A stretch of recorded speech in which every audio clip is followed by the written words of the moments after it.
Coba bayangkan bagaimana jika seandainya teman-teman tersesat dan terjebak di tengah hutan yang lebat, tanpa pencahayaan, tanpa makanan, dan dalam kondisi hujan deras turun tanpa henti.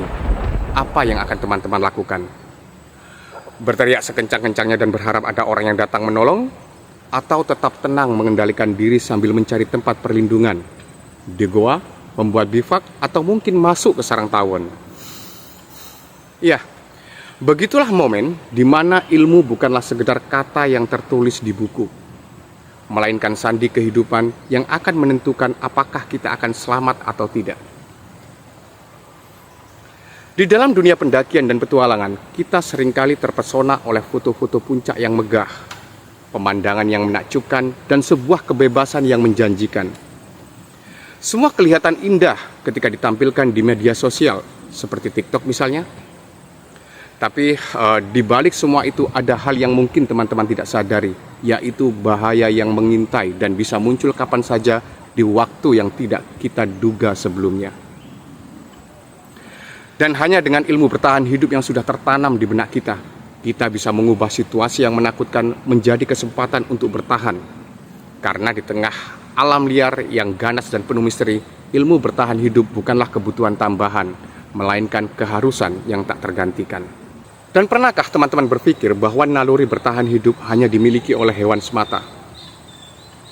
Bukankah kita juga punya naluri dan kesadaran bertahan yang jauh lebih baik daripada satwa liar di hutan? Banyak dari kita yang berpikir strategi bertahan hidup cuma sekedar tentang keterampilan bikin api, mencari air, dan mencari sumber makanan di hutan. Ya, itu memang benar. Tapi sebenarnya tidak hanya sebatas di situ saja, teman-teman. Ini adalah tentang naluri yang kita miliki, yang mengajarkan kita membaca alam, mengenali tanda bahaya, dan mengambil keputusan tepat dalam situasi yang menuntut kita untuk bertindak cepat agar kita selamat. Ketika kita mampu membedakan tanaman yang aman dan yang beracun, kita tidak hanya menghindari keracunan, tapi kita justru menemukan makanan untuk bertahan hidup. Dan ketika kita tahu tentang cara bikin sinyal bantuan dari asap, suara, atau bahkan dari pantulan cahaya cermin, kita tidak hanya berdiam dan berharap, tapi kita sedang membuat kesempatan untuk diselamatkan dengan naluri yang kita miliki. Ya, tentu saja semua itu butuh ilmu untuk memperkuat dan mendukung naluri kita. Nah, itulah kenapa pendaki yang tidak tahu ilmu bertahan hidup di alam liar seringkali terjebak masalah. Itu karena mereka tidak mengerti cara berinteraksi dengan alam. Bagi mereka, alam cuma buat bersenang-senang, bukan kawasan yang harus dihormati dan juga dipahami sebagai sumber ilmu pengetahuan. Ibarat kata teman-teman berani memasuki rumah orang asing tanpa tahu siapa pemiliknya, atau menyeberangi jalan tanpa melihat arah. Hal itu sama halnya ketika teman-teman memasuki hutan atau gunung tanpa tahu aturan-aturan di sana. Maka, jangan salahkan alam jika terjadi sesuatu yang membuat teman-teman celaka. Ya, tentunya kita semua sepakat bahwa alam liar banyak menyimpan tempat yang indah.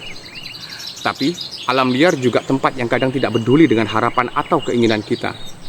Cuaca bisa saja tiba-tiba berubah dari cerah menjadi mendung. Jalur bisa saja menghilang dalam kabut tebal. Makanan dan minuman bisa saja habis di luar rencana. Nah, disinilah ilmu bertahan hidup berperan sebagai peta dan kompas. Ia mengajarkan kita cara membuat bivak ketika tenda rusak, menemukan air, dan cara mengelola suhu tubuh ketika dingin atau terserang demam. Dewasa ini, teman-teman mungkin pernah bertanya, mengapa masih banyak pendaki terkena hipotermia? Ya, itu karena mereka meremehkan alam. Mereka berpikir bahwa perlengkapan mahal akan melindungi mereka. Tapi mereka lupa bahwa ilmu adalah pelindung terkuat yang pernah ada yang harus dimiliki seorang penggiat alam bebas. Di dunia petualangan tidak ada rencana yang sempurna. Salah jalur, logistik habis, atau bahkan ada yang tersesat. Ketika itu terjadi, ilmu bertahan hidup adalah harapan terakhir kita. Ia mengajarkan kita untuk tetap tenang meskipun segala sesuatu tampak menyulitkan. Stres dan kecemasan adalah musuh terbesar dalam situasi darurat. Tapi kita dituntut untuk mengendalikan pikiran dan memanfaatkan apa yang ada di sekitar kita untuk bertahan hidup. Bayangkan, teman-teman terjebak sendirian selama 3 hari di hutan tanpa makanan. Kira-kira apa yang akan teman-teman lakukan? Jika teman-teman tahu cara mencari tumbuhan yang bisa dimakan atau berburu binatang liar dan menjaga kondisi tubuh tetap sehat, mungkin teman-teman akan bertahan untuk mencari jalan pulang. Tapi jika tidak, teman-teman akan merasakan proses kematian dengan berlahan dan menyakitkan. Ya, mengerikan bukan? Nah, tapi kalau teman-teman meremehkan hal itu, lebih baik putuskan mati saja di rumah, jangan di gunung. Nanti gunungnya jadi angker, teman-teman. Dan akan banyak pendaki yang justru akan menyalahkan setan daripada menyalahkan kebodohan dan kesombongan yang teman-teman miliki. Pendakian dan petualangan adalah cara untuk merasakan keindahan hidup dan tentang menggali potensi dalam diri. Tapi jangan biarkan ego membuat kita lupa bahwa nyawa kita adalah yang paling berharga. Ilmu strategi bertahan hidup bukanlah hal yang sulit untuk dipelajari. Kita hanya butuh kemauan untuk belajar dan juga berlatih. Karena jika terjadi sesuatu yang mengancam nyawa di tengah alam yang ganas dan tak terduga, yang akan menyelamatkan kita bukan hanya kekuatan fisik atau perlengkapan mahal, melainkan ilmu yang tertanam dan keberanian yang muncul dari dalam diri kita. Ya, jadi ayo mulai belajar hari ini, karena siapa tahu besok teman-teman akan membutuhkan untuk menyelamatkan nyawa teman-teman sendiri. Saya Andi Pas, Sang Petualang Pasuruan. Sampai jumpa di edukasi berikutnya.